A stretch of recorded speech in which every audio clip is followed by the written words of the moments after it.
देखो, इस वीडियो में हम बात कर रहे हैं रिगार्डिंग एक बड़ा ही इम्पॉर्टेंट पॉइंट है।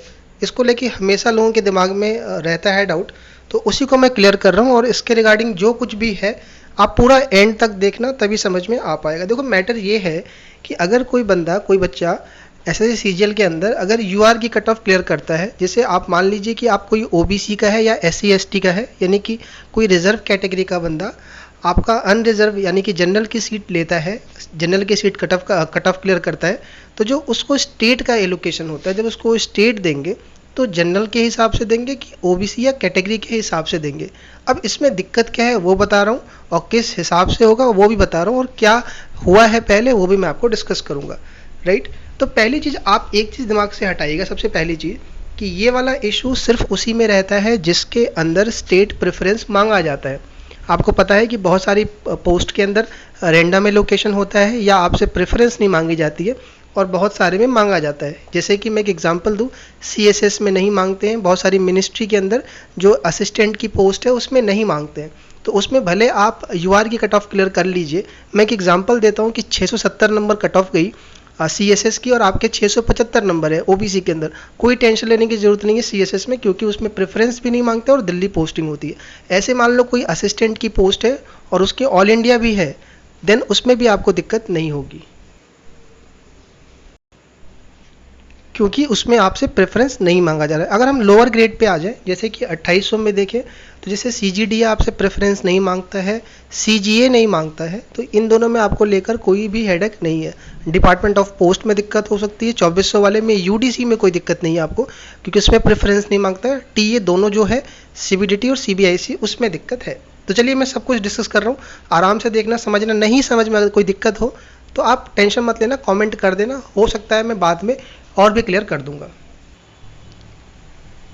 उससे पहले मैं बता दूं आपको, बहुत सारे लोग कह रहे हैं कि सर स्टेट वाइज वैकेंसी सीजल 19 का तो लगभग 80% तक का पता है, तो आपको कल या परसों, कल देखो थोड़ा काम है मुझे और इस वजह से हो सकता है कल अगर ना मिल पाए तो हल्ला मत मचा देना। संडे तक मैं पूरी कोशिश कर रहा हूँ कि जितनी भी पोस्ट है सबका कंबाइंड एक पीडीएफ में दे दूँ आपको कि किसका कहाँ पर है, आप उसी हिसाब से आगे का फैसला कर पाए। और जिसका अभी नहीं भी है, आरटीआई लगी हुई है, अगर मिल पा रहा है किसी के थ्रू तो आपको वो पहुंच जाएगा। टेलीग्राम चैनल का लिंक है नीचे, वो ज्वाइन कर लीजिएगा। अगर डीवी से पहले आपके मिल गया तो आप तक शेयर कर दी जाएगी। जो लोग पेड सर्विस ज्वाइन कर रखे हैं पोस्ट प्रेफरेंस के रिलेटेड, आपको कॉल जा रही है, नहीं जा रही तो परेशान मत होना, कुछ दिन में कॉल चली जाएगी।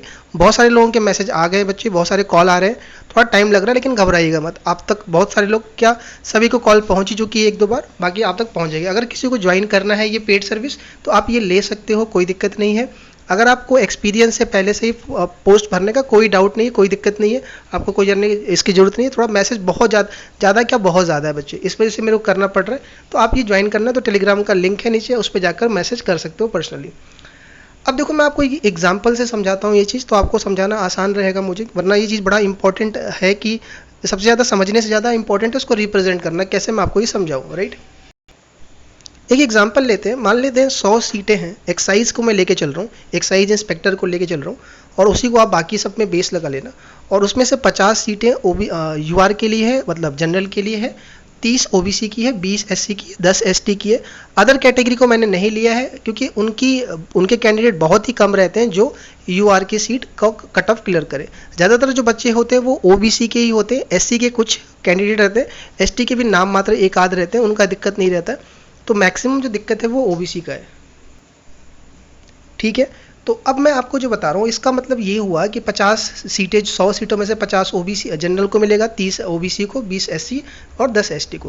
लेकिन देखो जो दिक्कत फंसी वो कहाँ फंसी, सपोज करिए कि जो कट ऑफ गई, ये मैं एक एग्जांपल से समझा रहा हूँ, आप बाकी सब पे लगा लेना अंदाजा, आपको समझ में आ जाएगा कि जो यूआर की जनरल की जो कट ऑफ गई, मान लीजिए लास्ट कट ऑफ 640 गई एक्साइज की। राइट, आपको जो लास्ट पोस्ट का जब कट ऑफ मिलेगा फाइनल वाला, उसमें ये गई, और जो ओबीसी की गई वो 625 गई। तो देखो 625 से 640 के बीच में जिसका जिसका ओबीसी का नंबर हैगा उसका कोई दिक्कत नहीं, क्योंकि वो ओबीसी के थ्रू ही सिलेक्ट हुआ है, पहली चीज़। दूसरी बात, जिसके 640 से ऊपर होंगे, जिसके नंबर 640 से ज़्यादा होंगे ओबीसी का, वो बच्चा आपका यूआर के थ्रू ट्रीट करा जाएगा, यानी उसने यूआर के थ्रू सीट ली। राइट, तो उसका जो एलोकेशन मतलब उसका जो सीट है वो यूआर के थ्रू है, राइट। 640 से ऊपर जितने भी हैं, तो ऐसे मान लेते हैं 10 बच्चे हैं जो 640 से ऊपर है, और उनके जो नंबर है मैंने कुछ ऐसे लिखे हुए हैं, और बाकी नंबर आप अंदाज़ा लगा लीजिए इसी के बीच में है, 665 से 640 के बीच में ही है, और ये ऐसे 10 बच्चे हैं। तो देखो कहने का मतलब ये हो गया कि ये जो 10 बच्चे हैं ये एक्स्ट्रा कैंडिडेट है ओबीसी के। होने चाहिए थे बच्चे 100 में से 30 ही ओबीसी के होने चाहिए थे, लेकिन 10 एक्स्ट्रा कैंडिडेट होंगे जो यूआर की सीट ले गए। तो कहने का मतलब हो गया 40 बच्चे हो गए आपके ओबीसी के, जिसमें से 10 जो हैं वो यूआर के में चले गए, और बाकी के जो 30 बच्चे हैं वो सिर्फ और सिर्फ ओबीसी, प्योर ओबीसी के कैंडिडेट ट्रीट करे जाएंगे, राइट। अब दिक्कत कहाँ है? दिक्कत ये है कि सपोज करिए कि जो 640 मान लो 640 पॉइंट समथिंग है, ये 640 एग्जैक्ट नहीं, 640 पॉइंट समथिंग है, या 645 वाले को मैं पकड़ लेता हूँ, आपको समझाता हूँ। तो अगर 645 वाला है, समझिएगा, राइट, अगर उसको स्टेट का, जब देखो इसमें स्टेट प्रेफरेंस मांगा जाता है, आपको कहाँ जाना है, तो अगर हम स्टेट प्रेफरेंस का फॉर्म देखें, तो अगर आपसे स्टेट प्रेफरेंस मांगा जाता है, तो अगर जो 645 वाला है अगर वो स्टेट प्रेफरेंस अपना देता है, मान लीजिए वो देता है, मान लीजिए वो बंदा राजस्थान का जयपुर का प्रेफरेंस डालता है, और अगर उसका यूआर के थ्रू अगर एलोकेशन किया जाए अनरिजर्व के थ्रू, तो देखो 645 का मतलब हो गया 640 से जस्ट ऊपर ही है, और उससे ऊपर जो जनरल के बंदे हैं, ओबीसी को हटा दीजिए, सिर्फ जो जनरल के बंदे वो काफ़ी बंदे होंगे, तो उसकी जो रैंक यूआर के अंदर होगी वो अच्छी नहीं होगी, अगर हम सिर्फ यूआर के अंदर देखें तो, राइट। तो अगर उसको एलोकेशन यूआर के थ्रू कर दें तो उसका जो रैंक होगा ना वो अच्छा नहीं होगा, तो फिर उसको जयपुर नहीं मिलेगा, उसको मान लीजिए फिर मुंबई या फिर गुजरात या फिर दूसरे स्टेट में मिल जाएगा, हो सकता है साउथ भी जाना पड़ सकता है अगर यूआर के थ्रू करा तो फिर उसका लॉस हुआ। कहने को तो देखो वो ओबीसी के अंदर अपने कैटेगरी के अंदर टॉप रैंक में है आपका, राइट। ओबीसी से अगर वो कराता तो ओबीसी में तो टॉप रैंक में होता, तो ये एक मैटर है। तो देखो एक्चुअल में क्या होता है वो मैं आपको समझाता हूँ।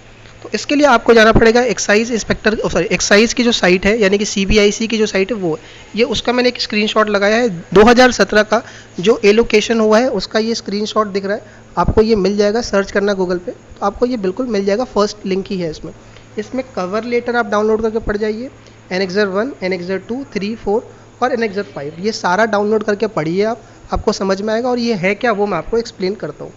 ये क्या है, ये है एलोकेशन लिस्ट सीजीएल 17 का एक्साइज इंस्पेक्टर का। इसमें देखो ये पहला है कैटेगरी 1 और ये है कैटेगरी सिलेक्टेड। इसका मतलब ये है कि उनकी कैटेगरी क्या है और उनका जो एलोकेशन हुआ है वो किस कैटेगरी के आधार पे हुआ है। तो देखो 99 का मतलब है यूआर कैटेगरी है और एलोकेशन भी हुआ है वो यूआर के थ्रू ही हुआ है।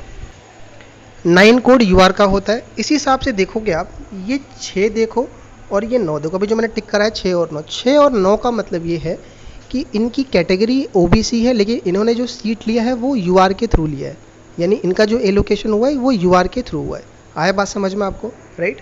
इसी तरह से आप देखोगे आगे चल के, आप चाहो तो रैंक भी चेक करते चलना, ये सब कुछ नेट पे अवेलेबल है, आप खुद भी देख सकते हो उसमें जा करके। यहाँ भी चेक कर लीजिए आप 6 और ये 9, यहाँ देखिए आप ये वाला लाइन देखेंगे तो 6 और 9 लिखा हुआ है, इसका मतलब कैटेगरी ओबीसी है, सीट जो है उनको वो यूआर की मिली हुई है, यानी ये ट्रीट करे जाएंगे यूआर के थ्रू। लेकिन इससे ऊपर देखिए जो ये कैंडिडेट है आपका जिसका 6 है, इसका मतलब ये है कि कैटेगरी 6 है, इनको जो स्टेट का एलोकेशन किया गया है वो ओबीसी के थ्रू किया गया, यानी इन्होंने जो सीट ली है वो ओबीसी वाली सीट है। अब यहाँ जो डाउट है वो ये डाउट है, ध्यान से समझना इस बात को, कि ये तो चलो समझ में आ गया, यानी कि जब आपको स्टेट का एलोकेशन करा जाता है तो वो ये है कि पहले देखा जाता है कि आपको यूआर के थ्रू आपका स्टेट मिल रहा है कि नहीं मिल रहा है। अगर नहीं मिल रहा होगा देन आपको अपनी कैटेगरी के थ्रू, जो ओबीसी है चाहे एससी है, उसके थ्रू जो सीट होगा वो दिया जाएगा, यानी आपका लॉस नहीं होगा। आप अच्छे नंबर ला करके अगर यूआर में भी जाते हो तो आपको अपनी अगर मनपसंद की लोकेशन नहीं मिल रही है देन आपको अपने कैटेगरी से देंगे। दिक्कत कहाँ फंसा है इसमें? दिक्कत ये फंसा कि यार ये जो एक्स्ट्रा कैंडिडेट थे 10, अगर ये घुस जाएंगे कहाँ पर, जैसे मान लो 10 जो कैंडिडेट थे उसमें से 4 लोगों को अगर नहीं मिला मनपसंद का, तो वो 4 लोग जो है 30 सीट में से जगह लेके जाएंगे, तो फिर ये 30 लोगों को क्या नौकरी नहीं मिलेगी? उसमें से क्या 4 लोगों को जो लास्ट वाले होंगे उनको उनकी सीट चली जाएगी? तो ऐसा बिल्कुल नहीं है। जिनका सिलेक्शन हुआ है सबको नौकरी मिलेगी, किसी को बाहर नहीं करा जाएगा, पहली चीज़ तो। दूसरी बात, कई लोग ये भी पूछते हैं कि क्या मुझे फिर अगर मैं यूआर की कट ऑफ क्लियर कर लिया तो मुझे ओबीसी दिखाना है कि नहीं दिखाना है? तो आपको ओबीसी का डीवी के टाइम पर लगेगा। अगर आपकी कैटेगरी ओबीसी तो आपको वहाँ पर डीवी का वो ओबीसी का सर्टिफिकेट दिखाना है। तो ये जो प्रॉब्लम है, जो कैंडिडेट आपके एक्स्ट्रा हो रहे हैं, जो ये इधर की सीट ले रहे हैं, तो देखो इस हिसाब से अगर आप समझोगे तो कुछ यूआर की सीटें बचेंगी आपकी, राइट। जो एक्स्ट्रा कैंडिडेट है उसकी यूआर की सीट बचेगी। तो आपको जो मैंने एनेक्सर 5 का है वो पढ़ना आप, और जो स्टार्टिंग में जो मैंने ये बोला है आपको, कहाँ गया ये वाला, ये वाला, एक मिनट, ये वाला, इसमें जो कवरिंग लेटर है ये डाउनलोड करके पढ़ना। उसमें ये बात लिखी गई है कि जो कैंडिडेट एक्स्ट्रा हो रहे हैं उनको एडजस्ट करने के लिए एक लिस्ट तैयार करी गई है। लिस्ट 5 आपका ये है, वो लिस्ट 5, राइट। और ये वो हैं जो लोग प्रोविजनल सेलेक्टेड थे। देखो इसमें क्या होता है एक्साइज के अंदर कि कई सारे लोग अपना स्टेट प्रेफरेंस नहीं देते हैं, तो वो अपने हिसाब से कर देते हैं, राइट, एक्साइज वाले, राइट। तो ये लिस्ट रखी गई है, यानी कि जो यूआर की सीटें बच गई उसको ये लोग इसके थ्रू भरा जाएगा आपका। वो देखेंगे, आप समझ जाएंगे। कुल मिलाकर के बात बस यही समझ में आपको समझना है कि अगर आप यूआर के थ्रू चले जाते हो तो आपका लॉस नहीं होगा, आपको स्टेट प्रेफरेंस में दिक्कत नहीं आएगा। केस वेस भी हुए हैं इसको लेकर के, तो भी आपका लॉस नहीं है। परेशान इसको लेके ना होइएगा जिसमें स्टेट प्रेफरेंस मांगा गया है। तो ये खुद आप डाउनलोड करिए एक बार, सब एक बार देखिए एक्साइज का, आपको समझ में आ जाएगा। चाहे प्रिवेंटिव का हो चाहे एग्जामिनर का हो, सब में ऐसा ही है। और सारी कैटेगरी में सबसे ज़्यादा दिक्कत ओबीसी का ही है, क्योंकि एससी में ज़्यादा नहीं रहते हैं, 1-2 रहते हैं। एसटी का भी ऐसा ही रहता है, राइट। फिर भी अगर आपको कुछ डाउट रहा है, आप टेलीग्राम पे लिखिएगा, उस पर लिखिएगा, यूट्यूब कमेंट पे लिखिएगा। मैं पूरी कोशिश करूँगा आपको यार कि समझा पाऊँ। नहीं आएगा तो फिर भी कोई ना टेंशन मत लीजिएगा, बहुत ज़्यादा बवाल मत पालिएगा। टेंशन फ्री होकर पोस्ट प्रेफरेंस पर ध्यान दीजिए।